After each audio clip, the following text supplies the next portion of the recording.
अस्सलाम वालेकुम वरहमतुल्लाहि वबरकातुहू। कैसे हैं माय टू फैमिली? उम्मीद है कि खैरियत से होंगे। आज सुबह सुबह अम्मी ना, बच्चे लोगों की छुट्टी थी तो वो बोले कि नहीं, आज सुबह सुबह गन्ने की बुआई करनी है, तो इनायत को उठा कर लेके चले आ। और मैं पीछे चली आई कैमरा लेकर। पहले तो मेरी नज़र पड़ गई कद्दू पर। तो ये जो छोटा मोटा सा कद्दू है ना, ये तो देखने में इतना अच्छा लग रहा था, लेकिन ये अभी हफ्ते 10 दिन में ही तैयार होगा, तो मैंने कहा इसे शूट कर लेते हैं। तो बस यहाँ पर ना अम्मी गन्ने की बुआई स्टार्ट कर दिए थे। ये जो छोटा सा गन्ना आपको नज़र आ रहा है ना, ये अम्मी के ही हाथों का लगा हुआ है। तो इसके बाजू में छोटी सी जगह बची हुई थी, तो ये सोच रहे थे कि ये भी जगह खाली ना रहे, यहाँ पर भी हम गन्ना लगा दें। तो मैं इनसे बोल रही थी ना कि इस बार आप गन्ने का पेड़ जो है ना वो बदल क्यों नहीं देती हैं, लेकिन उनका ये था ना कहना कि ये जो गन्ना है ना, इसमें रस बहुत ज़्यादा निकलता है। तो मैंने कहा भाई, खेत के मामले पे भाई इनसे बेहतर कौन जानता है, जो कि हमेशा खेत में लगी ही रहती हैं। तो मैंने कहा कि चलो भाई, वो भी बेहतर है। तो बस यहाँ पर दादी और पोते दोनों लोग लग गए थे गन्ने की बुआई करने के लिए। अच्छा, मैं आप लोग को ये बता दूं ना कि आजकल का जो मौसम है ना, 8 बजे के बाद ही जब धूप निकलती है ना, तो बर्दाश्त के बेकाबिल रहती है एकदम। बहुत तगड़ी धूप निकलती है। तो इसकी वजह से अम्मी बोले कि अभी तो सुबह के टाइम 6 बज रहे हैं और फिर भी धूप निकल ही गई थी, लेकिन हवा की वजह से मौसम इतना ठंडा था ना, तो अम्मी बोले कि सुबह के टाइम काम हो जाएगा तो बेहतर रहेगा खेत का, वरना धूप निकल जाएगी तो भाई बंदा चाहे छोटा हो चाहे बड़ा हो, खेत में कोई भी नहीं कर पाता है काम। तो यहाँ पर इसी की वजह से अम्मी गन्ने की बुआई स्टार्ट हो गए थे करना। अच्छा, ये जो पतली सी जगह आप देख रहे हैं ना, मेड़ के किनारे जो अम्मी गन्ना लगा रहे हैं, खेत की जितनी चौड़ान है ना, पूरी चौड़ान में ही इसी तरह से इतने पतले में ही वो गन्ना लगा देती हैं। और अल्हम्दुलिल्लाह एक दफ़ा ना, पता है, अम्मी इसको ना, इसका रस निकलवाए थे। एक बाल्टी निकला हुआ था रस, और मीठा चावल बनाकर हम लोग खाए थे, और हर किसी को बांटे भी थे, और बहुत मज़ा आया था। तो यहाँ पर ना अम्मी चले आते हैं ककड़ी के पेड़ के पास। मैं आप लोग को बता दूं ना कि जब मैं अपने मायके जा रही थी ना, तो ये ककड़ी के जो पेड़ थे ना, इसमें ककड़ियाँ भी लगना स्टार्ट नहीं हुई थी। और एक हफ्ते के बाद मैं जब आई ना यहाँ पर, तो देखी माशाल्लाह अल्हम्दुलिल्लाह कितना अच्छा लग रहा था। सारे पेड़ में ककड़ियाँ लगी थी, इतनी सारी ककड़ियाँ लगी थी ना कि करीब अम्मी जब तोड़ना स्टार्ट हुए ना, तो 1 किलो के लगभग ककड़ी निकली थी। और यहाँ पर ना तीसरे चौथे दिन ना अल्हम्दुलिल्लाह 1 किलो के लगभग ही निकल जाती है ककड़ी। और मुझे तो तोड़ने से अच्छा ना, जब पेड़ में ककड़ियाँ लगी रहती हैं ना, तो उनको देखने में ही अच्छा लगता है। तो क्योंकि ककड़ियाँ तैयार हो गई थी, तो अम्मी तोड़ लिया, और अम्मी को देख कर चली आई यहाँ पर इफ़रा। ये भी तोड़ना स्टार्ट हो गई थी, लेकिन तोड़ ही नहीं पा रही थी। फिर उसके बाद अम्मी तोड़कर इसको दिए, और जितनी भी ककड़ियाँ सब हाथ में लिए थे अम्मी, वो इसके हाथ में थमाने लगे। तो मालूम पड़ा कि इसको लिए ही नहीं हो रहा था, गिरा दी सारी ककड़ियाँ। और फिर जब घर में लेके गए ना, तो चच्ची को और सिस्टर को, जिनको तकसीम करना था, अम्मी दिए, और खाने पर भी हर कोई खाया पिया। उसके बाद फिर यहाँ पर मूंग की जो दाल, जो मूंग के पेड़ अम्मी लगाए थे ना, उनकी जो फलियाँ थी वो तैयार हो चुकी थी। तो उनके एक एक दाने को, एक एक फलियों को अम्मी देखकर तोड़ रहे थे कि जो फलियां हैं उनकी पक चुकी हैं, उनको तोड़ लें। तो यहाँ पर ना जो मेरी ननद हैं, वो शुरू हो गए थे ककड़ी खाना खेत में। अच्छा, ये जो हमारे गांव की यही तो खासियत है भाई, कौन चाकू लेके बैठता है काट कर खाना। भाई खेत में बैठे हैं तो खेत से ही तोड़कर और स्टार्ट हो जाए नमक लेकर खाना। तो बस ये देसी स्टाइल है भाई। और इनका देखने के बाद ना, जो मेरी बिटिया रानी है, वो भी स्टार्ट हो गई थी ककड़ी लेकर नमक लगाकर ऐसे ही खड़े ही खाना कौन काटने जाता है। तो यहाँ पर पहले तो ये मोबाइल लेकर चले आते हैं, अम्मी के मोबाइल में फ़ोन आया तो इफ़रा लेके चली आई देने के लिए। और सुबह की टाइम की हवा का क्या पूछिए, जो कहते हैं ना, दिल और मन में एकदम ताजगी आ जाती है। सुबह सुबह की जो हवा रहती है, एक अलग ही सुहानापन रहता है। इनके मुंह को देखिए कैसे खा रही हैं ये अपनी फुफ्फू की बराबरी करके। तो यहाँ पर ना अम्मी आ जाते हैं करेले के पेड़ के पास। अच्छा, यहाँ पर 2-3 पेड़ करेला भी है, तो क्योंकि तैयार हो चुका था और 1 पाव के लगभग करेला हो गया था, तो अम्मी बोले कि करेला जो है ना वो टाइट हो जाएगा, तो इसके अंदर के जो बीज हैं वो ज़्यादा कड़े हो जाएंगे, पक जाएगा, इसे तोड़ लो और इसकी सब्जियाँ बना दो।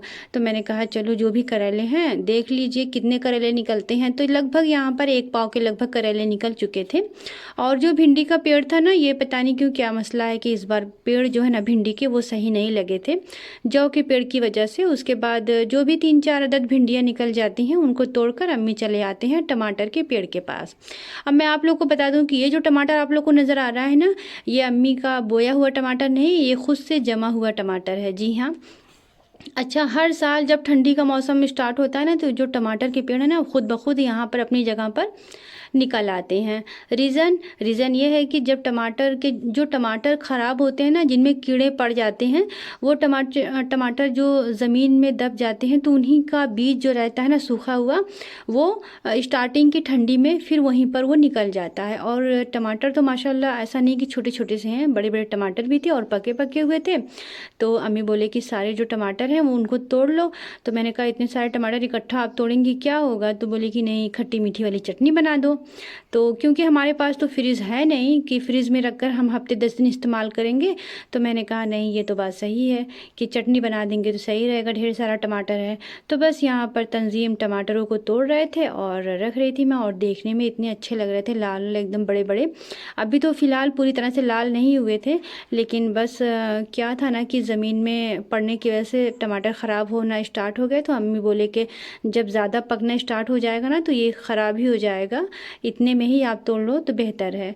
तो बस मैंने कहा चलो भाई तोड़ लेते हैं। तो मैं घर में अंदर जाते टाइम ना मेरी नज़र पड़ी अमरूद पे। तो एक वीडियो में मैं दिखाई थी ना कि अमरूद की कलियां थी और यहाँ पर ना छोटे मोटे चुन्ने मुन्ने से एकदम निकल आए हैं इसमें फल। तो बस मुझे फल अच्छे लग रहे थे देखने में, तो मैंने कहा आप लोग को भी दिखा दें। तो मैं जब अंदर आई ना, तो पहले तो मैं कढ़ाई रखकर जीरे को भूनकर अलग से निकाल ली थी। उसके बाद मस्टर्ड ऑयल डालने के बाद इसका मैं लगा दूंगी पचफोरन डालकर तड़का।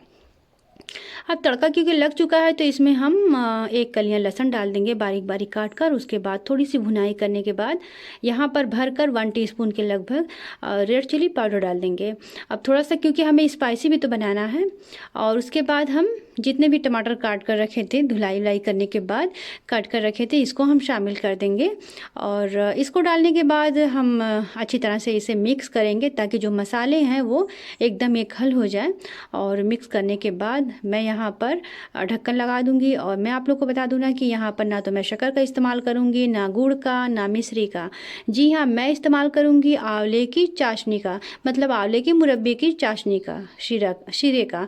तो क्योंकि आप लोग को तो मालूम ही होगा कि ठंडी के मौसम में मैंने आप लोग के साथ शेयर की थी आंवले का मुरब्बा बनाना, और ये उसी की चाशनी बची हुई है। अब यहाँ पर ढक्कन खोलकर जब मैं देख लेती हूँ ना, तो हल्के फुल्के टमाटर सॉफ्ट हो गए थे। तो इन्हें और ज़्यादा गलाने के लिए ना मैंने इसमें 1 टीस्पून नमक डाल दिया है, और ताकि अच्छी तरह से गल जाए। उसके बाद फिर कुछ टाइम के बाद जब ढक्कन खोल कर देखते हैं ना, तो लगभग टमाटर जो है आधा गल चुका था, 50% गल चुका था। तो इसी टाइम पे हम छलनी लगाकर जो आंवले का मुरब्बे की जो चाशनी है उसे हम छान लेंगे, ताकि इसके अंदर के जो आंवले के बीज हैं, और अगर हो सकता है भाई 1-2 आंवला भी निकल जाए, तो बस यहाँ पर उसी को निकालने के लिए हम छानेंगे। ये देखिए नीचे 3 आंवला बैठा था। अब इनायत को तो पता ही नहीं था कि यहाँ 3 आंवले नीचे बैठे थे, वरना वो तो कब का खा चुका होता। बहरहाल अभी निकल गया, तो आएंगे बच्चे तो मैं दे दूँगी। तो बस यहाँ पर नीचे ना इलायची के दाने थे जो मैं कूट कर डाली थी। तो यहाँ पर जो शीरे हैं वो चले आए हैं, और उसके बाद यहाँ पर मिक्स करके मुझे पकाते टाइम, इसको पता है कितना टाइम लगा, आधे घंटे। और आधे घंटे के बाद इसकी कंसिस्टेंसी देख रहे हैं आप, इस तरह की हो गई है। तो इसी टाइम पे मुझे गैस का फ्लेम बंद कर देना है। और यहाँ पर टमाटर की चटनी का तड़का लगाने के लिए मैं लगा दूंगी यहाँ पर भुने हुए जीरा, छिड़क दूंगी। और इसे छिड़कने के बाद अच्छी तरह से इसको मैं मिक्स कर दूंगी। गैस का फ्लेम तो मैंने ऑलरेडी बंद कर दिया है, और पंखे के नीचे मैं इसे ठंडा कर दूंगी एयर कंटेनर में रखने के लिए। तो बस यहाँ पर ये इसको ठंडा करने के लिए करीब 1 से 2 घंटे लग गए थे, और ये फ़िलहाल ठंडा हो चुका है। और एयर कंटेनर में हम इसे रख देंगे। करीब आप 6 महीने तक इसे इस्तेमाल करिए। ये जो चटनी है ना, स्पाइसी, नमकीन, खट्टी, मीठी, हर तरह का इसमें टेस्ट है, क्योंकि ये बनी है आंवले के मुरब्बे की चाशनी से। तो आप भी अगर आंवले का मुरब्बा बना कर रखें ना, उसकी चाशनी बचे ना, तो आप भी टमाटर की चटनी इसी तरह से बना सकते हैं, और 6 महीने के लिए स्टोर करके रख सकते हैं। जब आपका दिल चाहे तब आप खाएँ। तो बस यहीं तक, खुदा हाफ़िज़।